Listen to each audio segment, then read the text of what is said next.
In episode 1, we sit down with Matt from Advanced Sports Performance. From wanting to be a fighter, to dealing with addiction, to getting over the other side, using where he's come from just to help young people, help them achieve their goals, show them that anything's possible, that they don't need to go down that path. They put their mind to it, they can really do whatever they want. It was a really good chat. So let's not waste any more time. Let's get into it. So about 2 months ago, I met Matt, came here, did a video at Bunker. That kind of ignited my thing for this podcast thing again. Thought it might actually be something like just sitting here for 10 minutes and listening to what you said and kind of just that short little time of your story, and thought that people need to be able to hear what you have to say and where you've come from. Yep.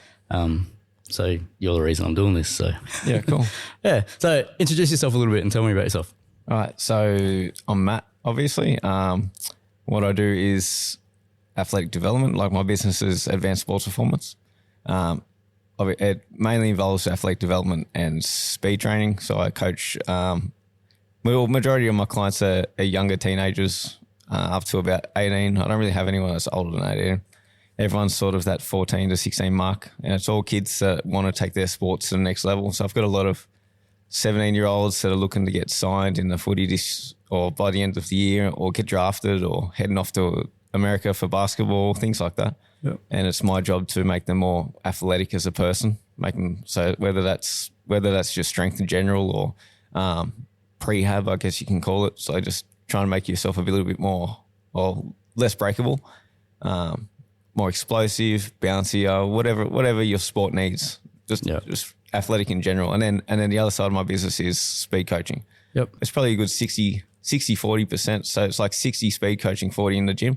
And speed coaching is literally just retraining people on how to sprint correctly. So from acceleration to top end speed mechanics, and then putting them through a program, not always like sport specific, but putting them through a program to make them more accelerate faster or better over distances or things like that. Yep. So that's the stuff you do down at the track. Yeah, that's what I do down at. Yeah.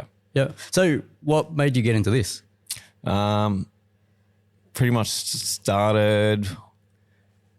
Well, it was sort of by fluke, really. I used to own a kickboxing gym. Yep. That's Muay Thai and MMA. I was in partnership with that, and that was my life, was just fighting, and just loved it, just holding pads for everyone all day, every day. And then after a year and a half, I was just like, man, this sucks. I'm getting beaten up for a living all day. Yeah. I'm making like no money. I'm getting injured all the time. Like I couldn't even focus on my own fighting. I thought having my own fight gym would be awesome. Like I could just fight all the time, and then all my time just went to my clients. Just switched all the other way, so you never actually got time to do it. It was like I had 100 kids to look after now. Yeah. Not that they were all kids, but like it was like I had my own kids. So yeah, it just took up all my time. And then one day I was like, man, I need to get out of this. I need to think about the future, because obviously I can't do this forever. My body was just taking a toll. Like it was just I ended up getting diagnosed with ankylosing spondylitis, which was it's a spinal issue. It's just your autoimmune disease attacks your spine, and getting hit and kicked all day, every day, it was just blowing up. Yeah. So what did that do to you? Like, it was just getting really inflamed, and it was starting to seize up my lower back. Yep. It just attacks the lumbar, the lower back spine. Yeah. How long were you fighting for? I got into training when I was 16, 17. Yep. Did it for a couple of years, and then went a bit loose, went off track a bit, went a bit loose for a while, and then I ended up coming back into it when I was about 25 and did it for another 4 years. But I always had issues. Like I had only had one Muay Thai fight, and then COVID hit. So like I was like so ready just to get into it. I just came back into training. I was like, yeah, man, I'm going to take this hard. I'm going to take over the world. And then had my first fight, and literally within 2 weeks, COVID, bang. Yeah. Everything was shut down. Then no more fights. And then finally COVID cleared, and then my coach goes, oh, well, actually, I'm actually going to retire now. So now I'm like, well, shit, I've got no coach. Yep. And then me and my mate, Rick, we'll both like, well, what are we going to do? We've got nowhere to train. We've got nothing to do. Let's just start our own gym up. So then that's how we got into that. Yep. And then I got sick of getting beaten up, and I was like, well, what am I going to do in the future? Where's this going to lead me to? Like, I can't just keep getting kicked and punched. So I ended up seeing I follow quite a few people on Instagram that do this sort of stuff, and I was like, yeah, that looks sick. I could do this sort of stuff. And then I spoke to Greggy, who actually owns this gym that we're at now. Yep. And he mentored me a little bit, sort of pointed me in the right direction to go and do my sports science degree. So that's what I'm currently studying now. Where are you studying that at? Charles Darwin. Yep. So I just went to re-enroll the other day, and I've just found out I'm onto my major. So I've nearly finished. I think I've got 7 more modules left, and I'm done. How many years have you been doing that for? 2.5. Yep. Nearly 3. Very close to 3. Yeah. In 2 months it'll be 3. Was it something you really enjoyed right from the start? Or was it something that you did for a while and then realised that this is where you want to go? Or was Something it that straight away? It's sort of like, honestly, I really didn't know where it was going to get me to or what it was going to lead to. Like I sort of had an interest in rehab, and then the more I dealt with issues like injuries and stuff, I was like, man, rehab sucks. So then I don't know, the numbers and things really excite me. I like looking at data and all that data analysis excites me. Before when we were out there doing some stuff and like you looking at the phone and seeing how high they jumped and stuff, you could see like this glow in you, like you just got excited about it. Yeah. It's really cool. And I don't know, it sounds nerdy, but I love looking at like what we were doing in the gym before was like looking at his top peak velocity. So I know, and then even like his average velocity on each rep that he was doing. So I know what sort of range he's working into. So then there's your specific strengths that you're working on, like your speed strength, etc. So he's basketballer. Yep. And he's looking to go to the States. He's a Josh Giddey lookalike. He is a little bit. So what do you do to help him? Like what's the first thing, like he comes in and he says that, because he's a sponsored athlete? Yeah, I've taken him on. So he comes in and says that he needs help. Yep. What's the first thing that you want to do for him? Well, firstly, I've got to find out what position he's playing. So if he's playing a point guard, he's driving in. He's a strong body to be able to drive to the line. So then I'm like, well, all right, he's a little bit, he's not a big dude. I think he's got 70 kilos to him. Yep. Usually we run through a heap of tests. So we've got to put him on the force decks and look at his mid-thigh pull, see what sort of power he can put out through the legs or through the lower body. Then I'll put him onto the plates and have a look at his vertical. Obviously, that's important in basketball. And then even just reactive ability. Like I love looking at reactive ability in people. Like pretty much just how quick he can bounce back off the ground from a drop jump, which is big for tendons. Tendons is your bounce. So that's one of the things I look at. Obviously, he needs to bounce a lot. And then another thing I'll go into is repeated jumps, just like how long he can maintain that power. And it's a little bit of a look into whether he's going to have a breakdown soon. So things like that. Yeah. How does it make you feel when someone like that comes in and then you've helped them out with the program and you see them go off to live their dream? Like, how does that make you actually feel? That's like fulfilling my dream now. Like always. I know I'm ADD as anything. So like if I go to do something, like I've just got back into skateboarding and I'm like, man, I'm going to be the next Tony Hawk. I see, that's how you're just straight into it. Yeah, I take everything on like so hardcore. But like, I don't know, even when I was a fighter, well, when I was younger and I was training, I was like, man, like this is for me. Like it really clicked for me and everything was moving smoothly. And then I started partying a bit and started getting into some heavy shit. And I'll go into that side of things because it all sort of blends in anyway. And it gets into where I am with my athletes now and why I pursue it so heavy for everyone. Yeah. But like, so even like just 17, you're going out of the town, starts off with a few pills here and there. And then I don't know, the next week, maybe you go from 2 pills to 3 pills, et cetera, et cetera. And then after a few months, you're like, oh, fuck, let's try something different. Yeah. And then you're onto the speed and then you're onto ketamine, you're onto this, that, now, you're onto all the things under the planet. And then you're like, well, all this stuff's not really doing anything to me now. And then someone offers you a bit of ice and then you try that and then you're like, shit, yeah, no, I'll never do that again. And then a month later, you're like, oh, it's back out. Yeah. I'll give it another go. It's been a month. I'm not hooked on it. But it's not like that. Like you think, everyone that thinks about it's like, oh, you smoke it once, you're going to be hooked on it. But it's not like that. It gradually sneaks up on you. Yeah. So you go from month to month, and then next minute you're doing it every 2 weeks, and then next minute you're doing it every weekend, and then next minute you're like, it's Tuesday morning and you're looking to get on, and it's fucked. And then that really overtook my life. So I went from So how bad did it actually get? It was pretty hardcore. It was like, it was every single day I was using it. And if I didn't have the money, I was just looking for anything I could do to get it. So I was just like, I was stealing off my family and stuff like that. I was on the dole. I couldn't even hold a job. Yep. Like I'd just previously got my carpentry certificate, Cert 3, and then like no one would even give me a job. I went and got a job at a local timber yard in town, and then walked in one morning and they're like, "Oh, Matty, they're doing drug testing today." So I like turn around and just walk straight back out the door and straight up just lost my job because they know straight away. Like they're not stupid. So everyone around you kind of knew that's exactly everyone where knew you that I were, was or? on. Yeah. Did you know that, or did you think yeah. that no one knew? No. Oh well, when I got with my missus, I didn't think that she knew, but apparently she knew she knew within pretty soon of us being together. Yeah. But yeah, it's just like the cops are always on you. Always like I got done drug driving like 6 times, lost my license that many times, got done no rego, no license, all the stupid shit that you wouldn't do.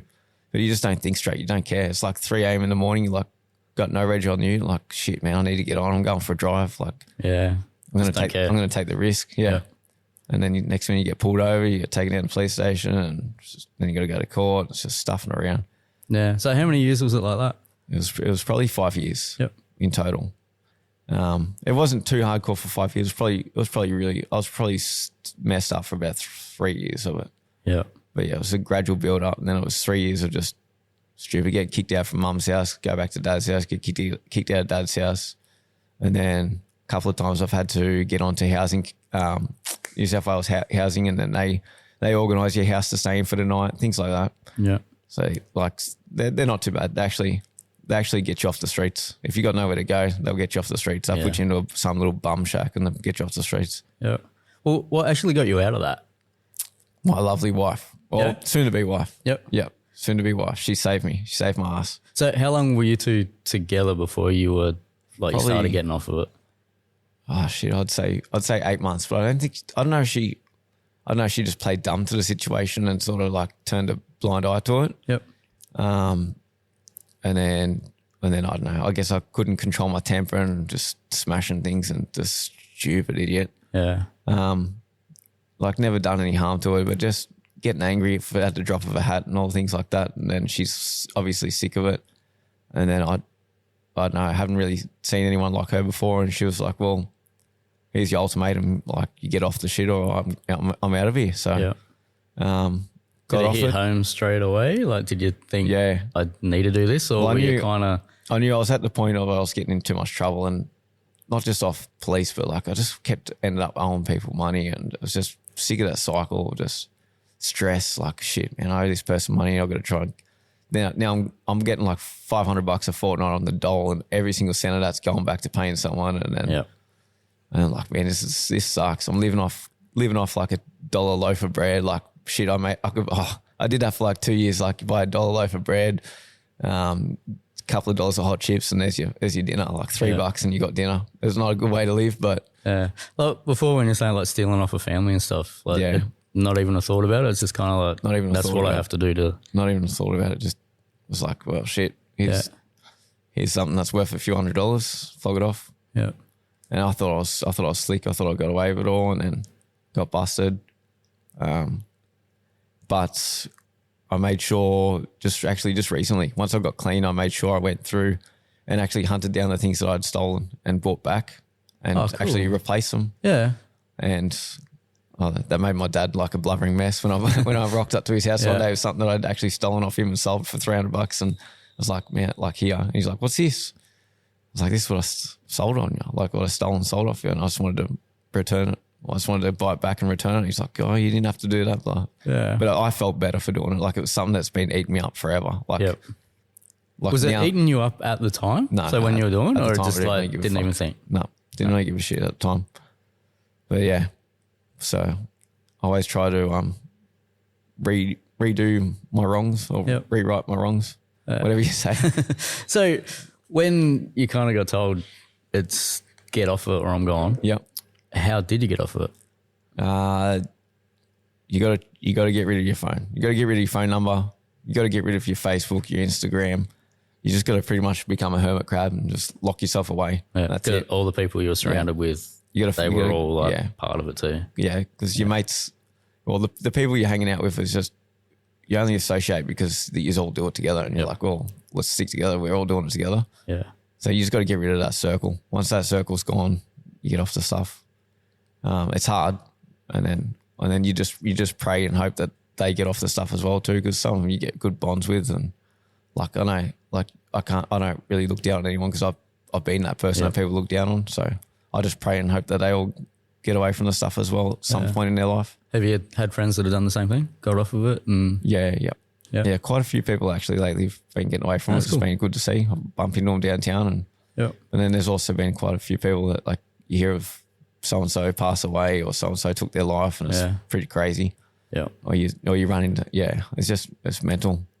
I'm pretty lucky. But then the other thing I really wanted, like I was getting on with life, and the one thing I really wanted in my life was a son.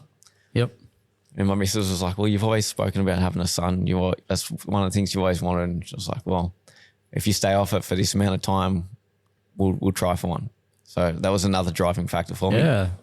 And then straight away went and saw an old boss of mine, and he put me on, and I was back into a working cycle again. So that you just break that habit. And then one of the really fun things that's crazy actually is like you get to 21 days and you're like, oh shit, I'm 21 days clean. I'll see if I can get to 50. Yep. And you get to 50 and like it's starting to become a bit of a game. You kind of like gamify it a little bit. Yeah, that's cool. And you get to 100 and you're like, oh man. And then it all of a sudden becomes like a blur. You don't even know what number you're up to. Yep.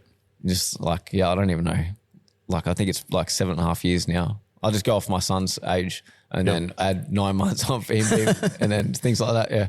Yeah. So I think it's like 7.5 years now. So was it like that 6. First 21 days? Was that kind of the hardest? Yeah. Of the lot? And then easy after that? Or just sleep like crazy. Yeah. Because obviously you're not sleeping when you're on it. You stay up for a couple of days straight and and then there's no looking back. And then that's when it's actually funny because when I was on the gear, I was always always watching Muay Thai fights, flat out, mate, watching Muay Thai. It's always been a thing for me.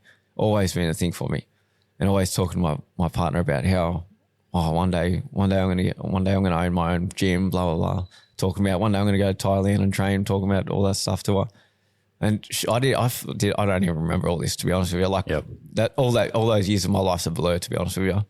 And she'll bring it up in conversation. When I started up the Muay Thai gym, she brought that up in conversation. She's like, you do realise that you've been talking about this like always since we've been together. You've been talking about opening up your own gym and going and fighting and going to Thailand and training and this, that and the other.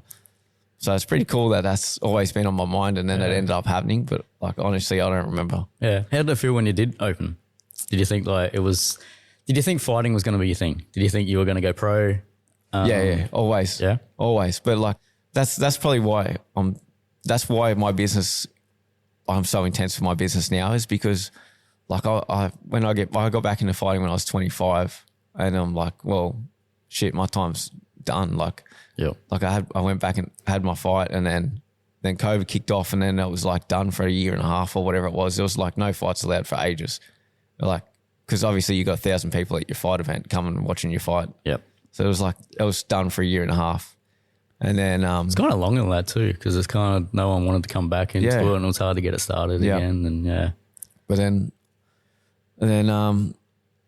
so obviously by then I'm 27. I'm like, man, like honestly, I'm not to big note myself, but I honestly think I could have taken it pretty far.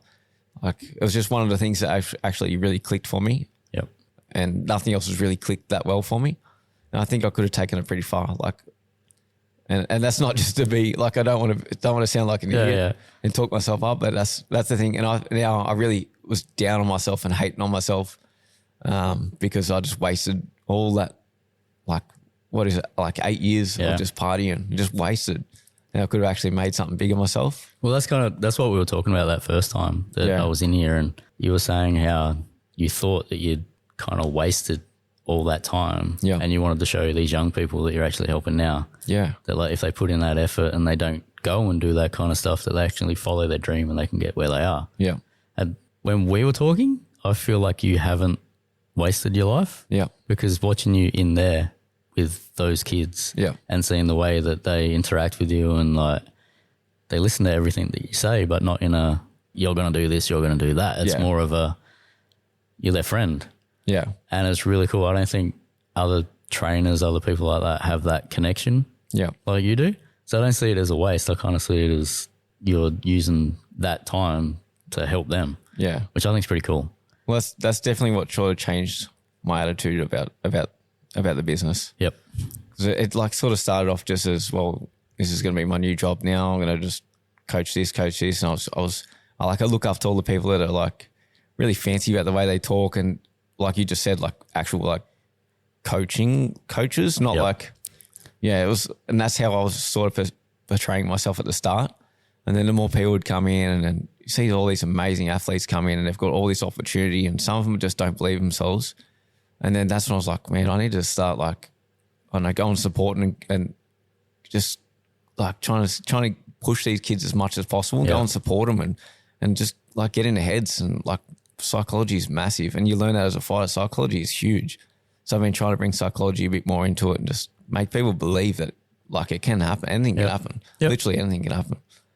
And then I think that's when my business really started to kick off, was because I was like, I spend nearly every weekend just going and watching, whether I'm watching the netball, AFL, soccer, like you name it. I just spent all weekend at touch footy watching like 20 odd kids play touch footy. Yeah, like that was cool. Like I was sitting at home and scrolling through Instagram and just kept seeing you there. You didn't need to be there. No. But you wanted to be there. Yeah. And the reaction that they were giving you back was really cool. Yeah.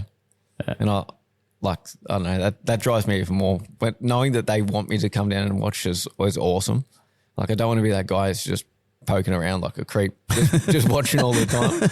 But they actually want me there. So I'm like, oh, that's sick. So I was like, if they want me there, I'm going to go and support them. Like I'm going to have their back 24/7 if they need it. If they need me, I'm there. Yep. Another thing that I like about you is that we were filming the video for Lawrence and you started swearing. And I'm like, do you care that people hear you swearing? And you're like, no, that's me. That's exactly who I am in the gym, outside of the gym.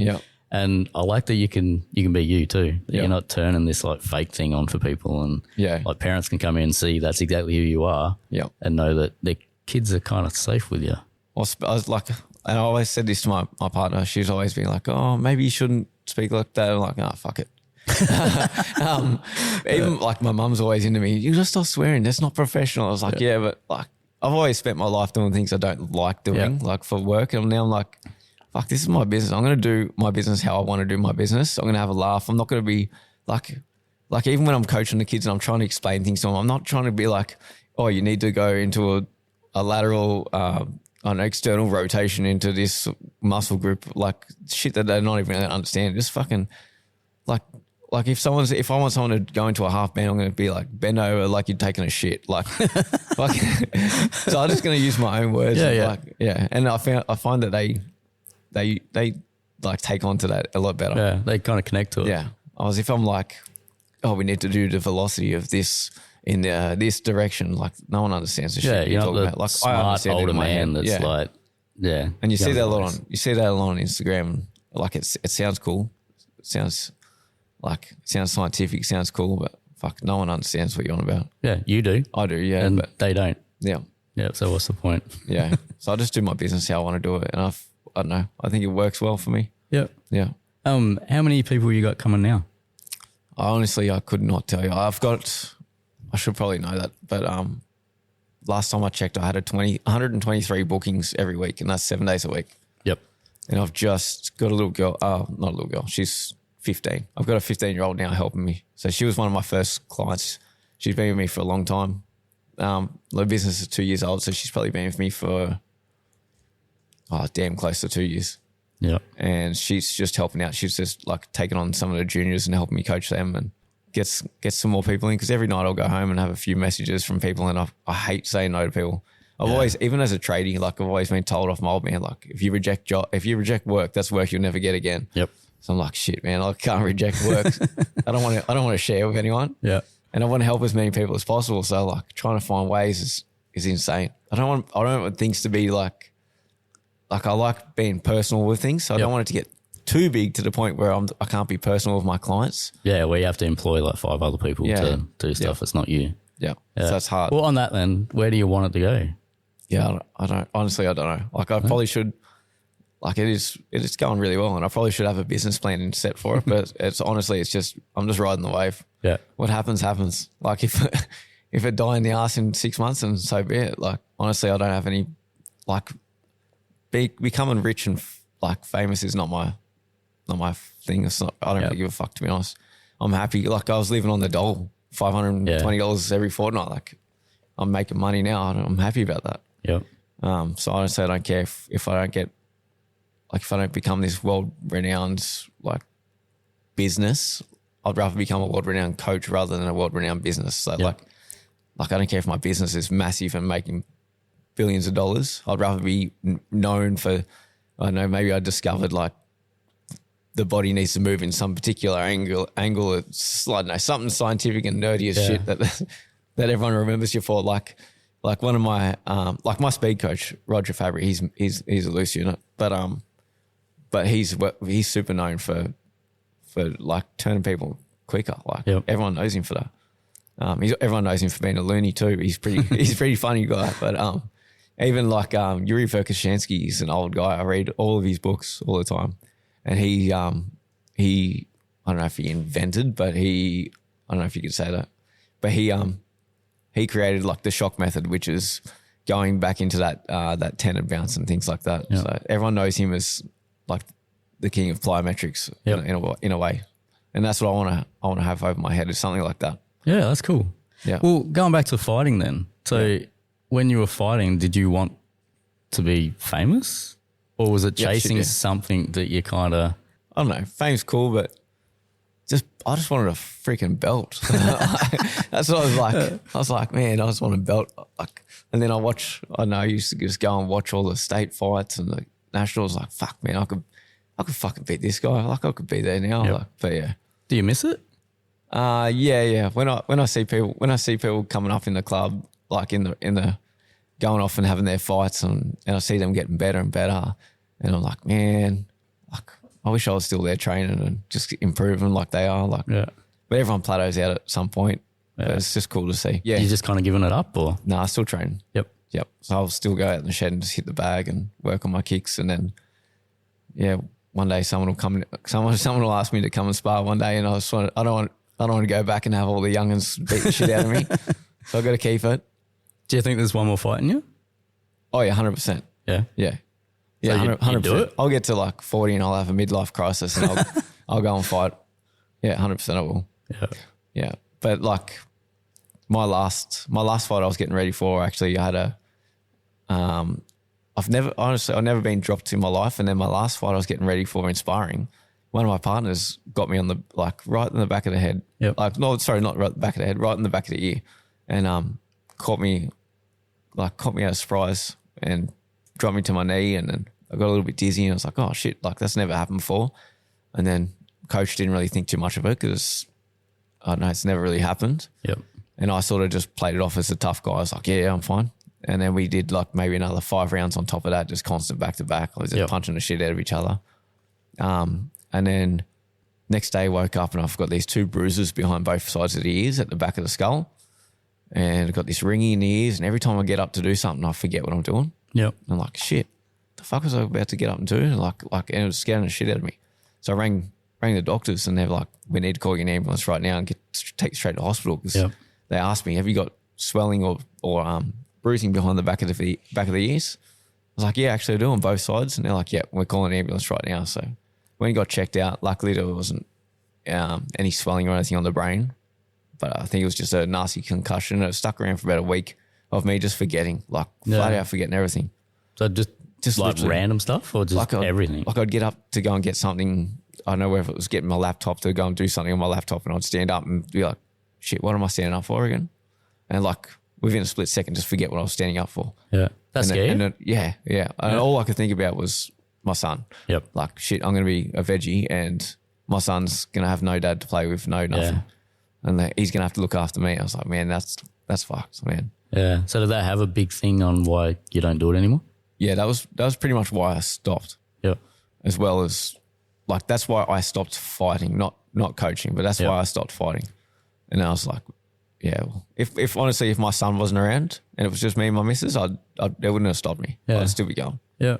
Yep. Yeah, kids are kind of crazy, yeah. Yeah. Yeah. Even though he's a pain in the butt. No, he's a good kid. So is he into all this kind of stuff? Training and... Honestly, whatever I do, he loves. Yeah. So he sees me and he's like, he's in the gym here training, he's at the track running. Yep. He's got a skateboard. He's got his own Instagram page, Skating8. Check him out. He's absolute freak on the skateboard actually. Yeah. But yeah, he does boxing here and now. I try not to push it too hard. Like whatever he wants to do, I just let him do. Yep. So if he goes, hey Dad, can we do some boxing? Then we'll go out the shed and we'll just do some boxing. But I try not to make it a chore for him. Otherwise he'll hate it. He's only 6. Yep. And like he's been around it since he was born. He's been in the gym, hitting bags and whatnot. So Yeah, cool. he'll always be there for him. Yep. He'll always come back to it. I reckon one day he'll hook into it. Yeah. Yeah. How do you feel about him if he wanted to fight? Yeah, fine. My wife's not happy about it. I don't think she'll let it, but Yeah. that's fine. Like, yeah, if he wants to do it, then so be it. Yeah. Yeah. Obviously, I'll be there ready for the towel to chuck the towel in if need Yeah. be. Yeah. Yeah. I've talked to a couple of people that are around you. Yeah. Like you seem to have a really good core group of people. Tell me a little bit more about that, like how important it is to have good people around you to support you when you're doing stuff like this. It's so important. Like even just even if I get an offer or something, I know working with some football club or something like that, I'm just unsure whether I should take the opportunity. And like even just coming and seeing Greggy and asking him questions, and he's like, "Well, what if you think about this?" And then if you think about this, and he'll just lay out a few options for me because sometimes you get caught up with flashing lights, and you're like, "Oh, that's pretty lights," and Yeah. you So jump Greg's to the conclusions. owner of Bunker. Yeah, Greg's the owner of Bunker, and he's always been there for me when I've got the questions. Yep. And he's always got, I wouldn't say he's got the answers, but he'll like lay out like multiple answers on the table, and then he'll make you think about all these answers and all these different directions that the answer could go to. And so I think it's pretty cool the way he does that stuff. So I really respect him for that. Yep. He's someone I look up to a lot. And obviously my wife is always pushing me to do better. She's like, she knows I can do whatever the hell I want. Yeah. Like if I put my mind to it, fuck, I'm going to do it. And she knows that. Yep. And she says that all the time. She's like, fuck, if you're going to do it, you're going to do it. If you want to do it, you're going to do it. I know, I'll always come to her and I'll be like, oh, I don't know if I should do this or should do this. She's like, if anyone's going to do it, it's going to be you. Yeah. Like you've gotten off the drugs, you've done this, you've done this, you've done this. Now you got this business going from like nothing. Yep. So yeah. How long you been together? Shit. I know that's a hard question. We'll cut that bit out so you don't get in trouble. Man, 8 years. I'm going to say 8 years. Yeah. Maybe. Yeah, I'm going to say 8 years. Yeah. But we've been engaged for like 2. Oh shit, we've probably been engaged for longer. I don't know. I just keep putting it off. Like, everyone keeps asking. I keep saying, oh, when she plays the cards right, I'll marry her. Yep. So we'll see. Yeah. So she's got to be pretty happy now. Yeah. Like seeing where you were and kind of Yeah. how happy you Definitely. are doing this kind of stuff. Definitely. She just texted me before actually, and she's like, oh, have fun doing your podcast. I'm so proud of you. Blah, blah, blah. So that's awesome to see that. Yeah. That's so cool. Yeah. Anyone else around that you look up to or have helped you out? My running coach is always there for me on that side of things, for the speed side of things. Like as a coach mentor, Dad's always around, Mum's always around, obviously. But like honestly, I don't know. Yeah. Yeah, I honestly don't know. How were your parents? My pop's always been a big influence, actually. Yeah. Like I'm covered in tattoos now, and I've always been scared to get tattoos because of him, because he's like old school. Yep. And now it's like fuck it. But yeah, he's 90. He's 90. Yep. He's still going strong. He's like going and speaking to Buddha. Like if I'm unsure about something, like we were thinking about moving to Cronulla not that long ago, just before my business boomed actually. Yep. And I went and seen him, and it's just like you go and ask Buddha the questions. He's like Buddha. He's got all these wise answers for you, and so he's the man to go and see if I'm really unsure about something. But yeah. Yeah. Tell me more about who you've got out there, like who you're training, how proud they make you. Oh, like every single one of them make me proud. Like even if they're not, like I'm not going to say that I only train kids that are up and coming. Like I've also got some 7, 8-year-old kids that are just not born with athleticism at all. Yeah. And it's just good to see them go, I don't know, maybe one day they've learned how to bounce off a single hop, and it's like, fuck, that's awesome, man. Like, like it doesn't seem like a big achievement as compared to like some of the kids that I've got that are going playing all these crazy ass sports, going to America and whatnot. And then you've got this kid that's just learned how to single leg hop and catch his balance and balance on that single leg. But like it nearly brings tears to me. Like, even last year I've had this girl that's training with me, Katani. She's been with me for so long. And she was sprinting with me, and she went from being not the greatest runner to going to state. And I remember sitting at home watching her on TV running at state, and then I think she ran second. I can't remember what she ran. And I actually broke into tears crying because I was just backing her home so hard. Like, I was so happy for her. We put that much work in together, and just to see her, she was so down on herself leading up to it. She didn't think she was going to get it. And then seeing her do that, just broke down crying. Even like Cleo, one of the girls I sponsored, we went to Melbourne not that long ago for AFL draft night. And then just seeing, like, I've had to be an arsehole to her and push her, and to go and she had the AFL draft, so I've had to push her and be that mean guy to be like, no, you can't go hang out with your friends tonight. You need to get in the gym. You need to train. You need to do this. And like, it sucks being that mean guy, but she needed it.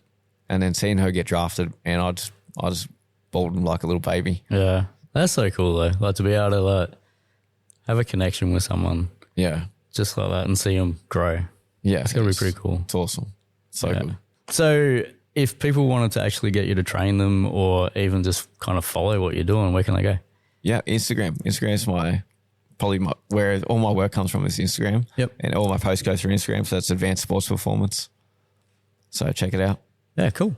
Well, thank you, because you really did motivate me to actually get this thing going. And it wouldn't have happened. And now that I've done one, I kind of want to keep going. So I think we're going to have to come back in like a year's time and chat to you again and kind of see where this has progressed.